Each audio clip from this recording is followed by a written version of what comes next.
My brothers kicked me out of the house right after my father's funeral because I was adopted. I left with only an old suitcase that they had no idea what was hidden in its lining. Now they want to love me. Out. I want you out of this house. Right now, Joanna. And don't you dare take anything of value because nothing here belongs to you. Those words sliced through the heavy living room air like a sharp blade.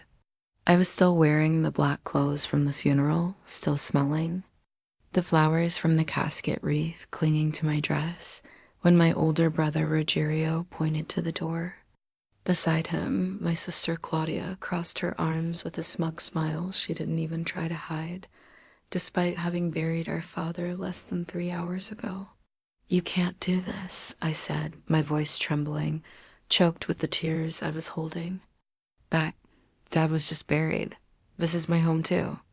I grew up here. I took care of him until his last breath. Correction, Claudia interrupted, stepping forward and invading my personal space. You grew up here out of charity. Dad had a soft heart and decided to raise you. But we know very well that the same blood running in our veins doesn't run in yours. You're adopted, Joanna. And now that he's gone, the charity is over. I looked around the huge living room full of paintings and memories. Every corner of that house carried something of Signor Alberto, my father. He was always fair, always kind. Never in 30 years did he ever treat me differently from his biological children. But Rogerio and Claudia, they were different. Their greed had always been stronger than any family bond.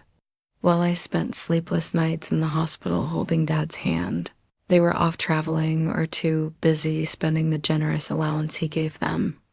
The lawyer hasn't even writ the will yet, I argued, trying to reach any hint of reason in them. Dad would never want you to treat me like this. He loved me. Rogerio let out a dry, cruel laugh. The will is just a formality. Dear little sister, the law is clear blood speaks louder. And as for him loving you, well, let's just say he was old and confused, but we're perfectly lucid. We are the rightful heirs. You're just a stranger who stayed too long. He walked to the coffee table and grabbed the keys to my car. These stay, he said, shaking them. The car is under the family company's name, and you're not family. My heart raced. It wasn't about the car or the luxurious house, it was the cruelty. They had been waiting for this moment for years. Our father's death was just the trigger they needed to reveal who they truly were. I need time to pack my things, I said, trying to hold on to my dignity. I have nowhere to go tonight. You have 10 minutes, Claudia replied, checking her golden wristwatch. Grab your clothes and disappear. If you take longer, we'll call the condo security to escort you out like an intruder. I swallowed my tears and ran up the stairs. In my room, my sanctuary of so many happy memories, I began shoving clothes into plastic bags, since Claudia had yelled from downstairs that the designer suitcases belonged to the house. Then my eyes caught something in the corner of the closet.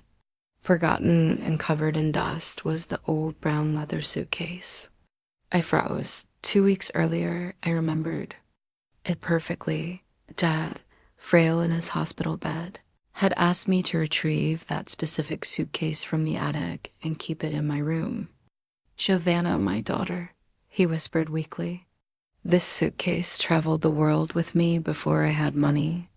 It looks old and worthless, much like me now, but I want you to keep it. Promise you'll take care of it. At the time, I thought it was just sentimental value from an aging man. The suitcase was heavy, scratched, and the clasp barely worked. But I promised I'd grab the old suitcase. It was the one thing I knew they wouldn't want. I dropped the plastic bags on the floor and struggled to open it. It was empty except for the strong smell of mothballs and aged leather. I packed only the essentials inside some clothes, a picture of Dad and me, and my documents. Then I shut it tight. When I came downstairs, dragging the worn-out suitcase, Rogerio and Claudia were already in the living room, a bottle of wine open. They were toasting on the day of their father's burial. It made me sick. Look at that, Ruggiero mocked, raising his glass. Cinderella is leaving, taking out the trash. What's that suitcase, Giovanna? Found it in the dumpster? Dad gave it to me, I muttered. Take it, Claudia scoffed. It suits you. Old, ugly, and worthless. You're doing us a favor taking that junk out of here. I stopped at the door, looked back one final time, not at them, but at the house. You're going to regret this, I said, not as a threat, but as a sad truth. Money doesn't give you what you think it does. Save your sermons for the street rats, Joanna, Ruggiero barked. Get out. I opened the heavy wooden door, the cold night air hitting my face. I walked out without looking back. The automatic gate shut behind me with a metallic bang, sealing my fate. I walked along the dark sidewalk of the wealthy neighborhood, dragging that old suitcase with its rattling, worn wheels. I had no money, no car, no family. All I had left was the suitcase Dad begged me to keep. As I walked away, I could still hear my siblings' loud laughter.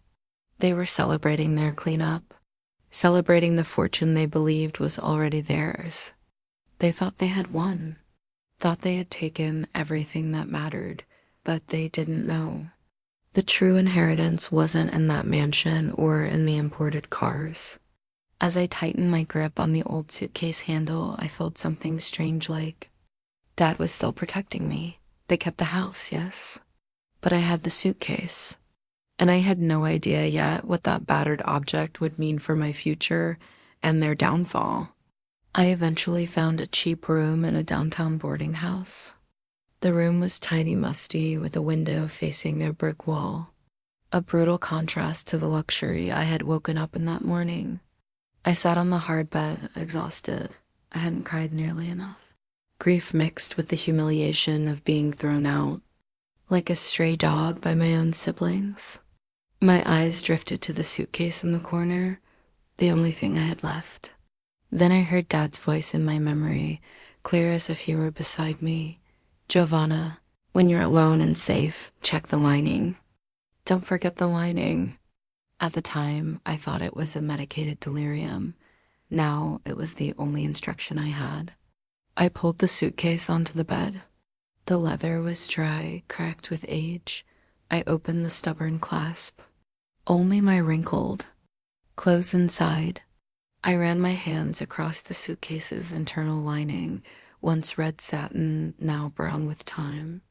Some parts felt loose and oddly thick. There was something there, something more than fabric. With trembling hands, I took a small nail scissor from my bag and made a tiny cut.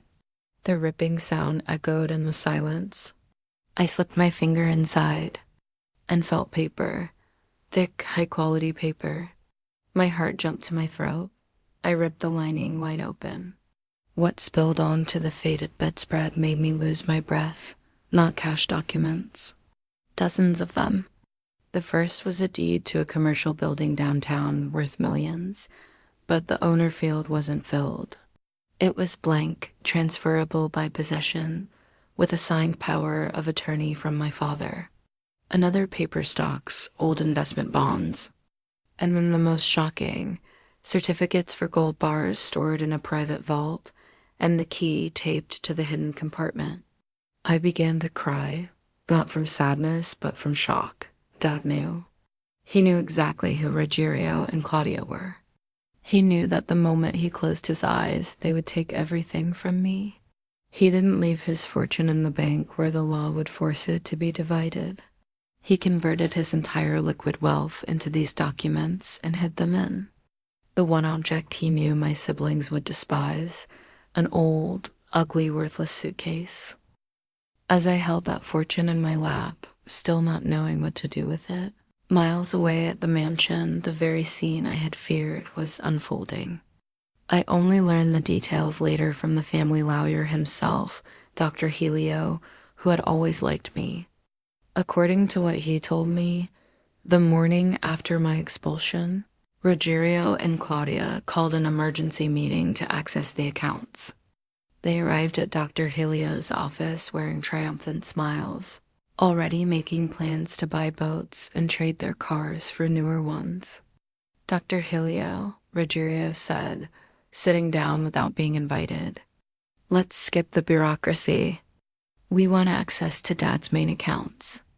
We know he had millions invested. Dr. Helio, a serious and ethical man, adjusted his glasses and opened a thin folder on the desk. He looked at the two of them with an unreadable expression. I'm afraid there will be an unpleasant surprise for you, the lawyer said calmly. What do you mean? Claudia asked, her smile fading. Joanna has no right to anything. We checked the law. It isn't about Joanna, explained Dr. Helio. It's about the assets.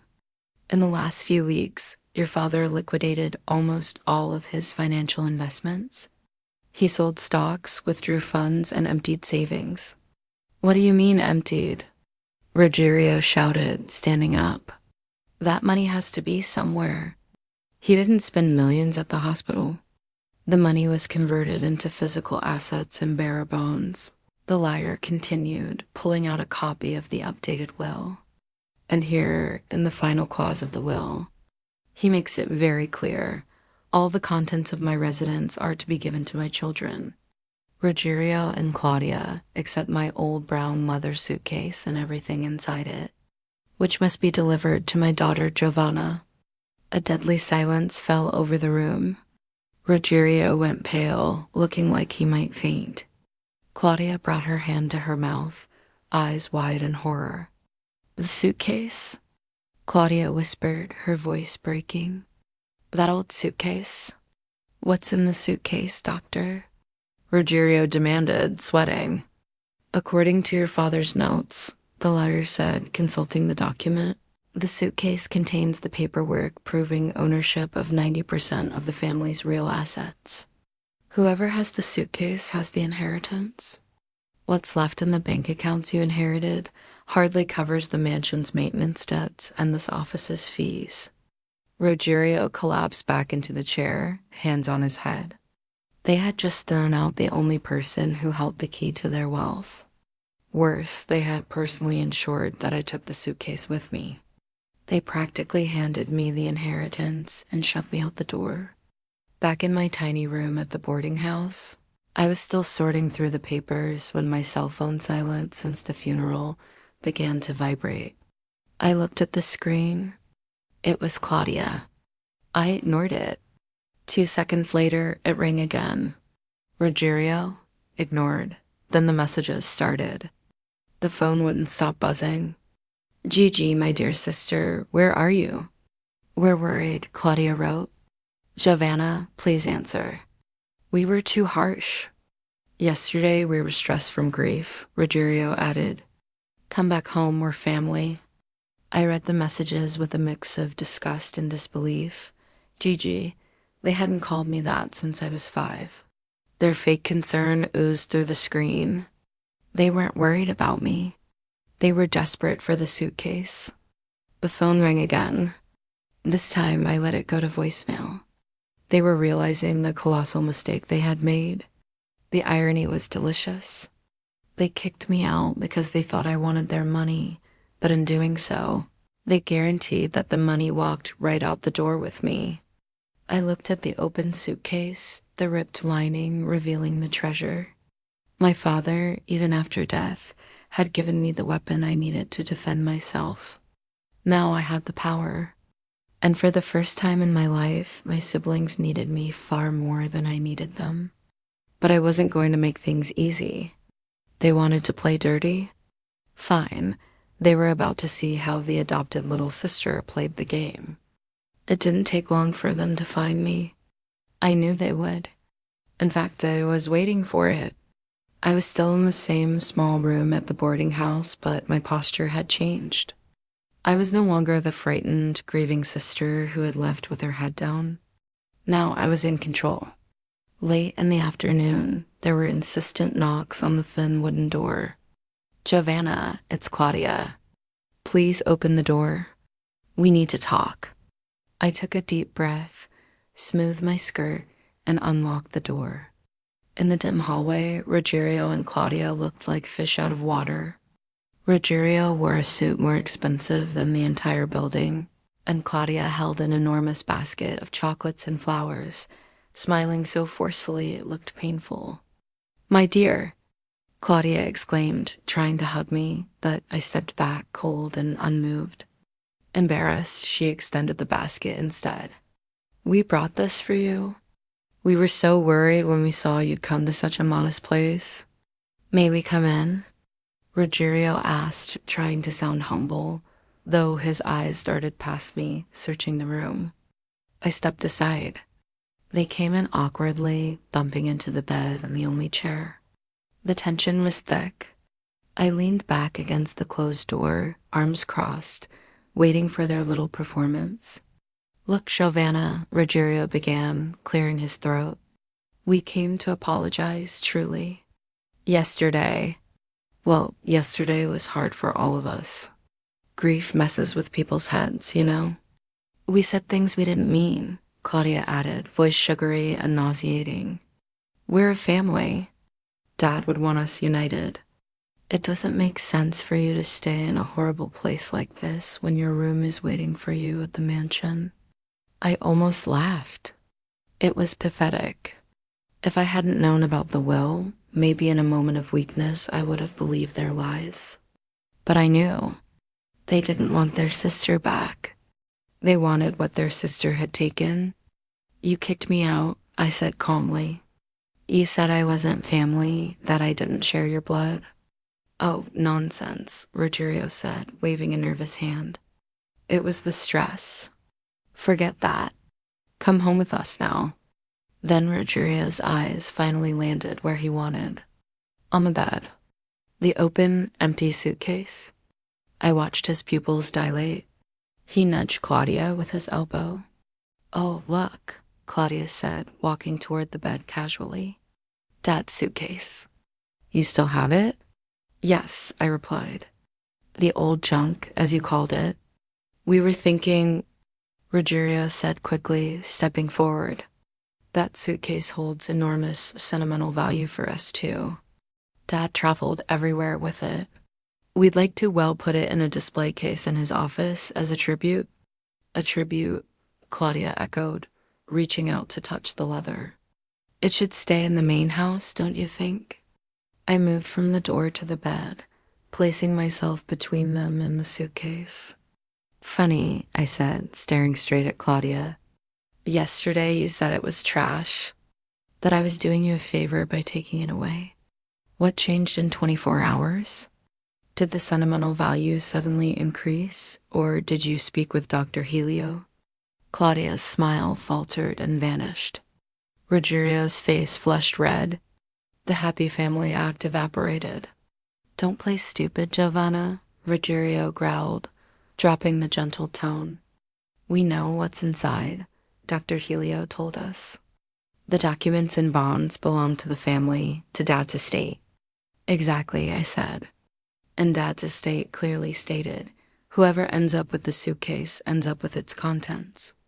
"You gave me the suitcase. You threw me out with it. Give it back." "No," Claudia shrieked, the mask of kindness fully gone, exposing the greedy monster beneath. She lunged for the suitcase and shook it. It was light. Claudia looked inside. The lining was torn, and there was nothing there but air. She flipped the suitcase upside down, shaking it frantically. Nothing fell out. "Where are they?" She screamed, turning to me, eyes wild. "Where did you put the documents? What did you do with them?" Rogério came at me, pointing a finger in my face. "You have no right to this. You're adopted. That money is ours by blood. If you don't give it back, I swear I'll call the police and tell them you stole it." I didn't back away. For the first time in my life, I wasn't afraid of them. "Call the police," I challenged, my voice steady. "Please. I'd love to show them the will where Dad leaves me the suitcase.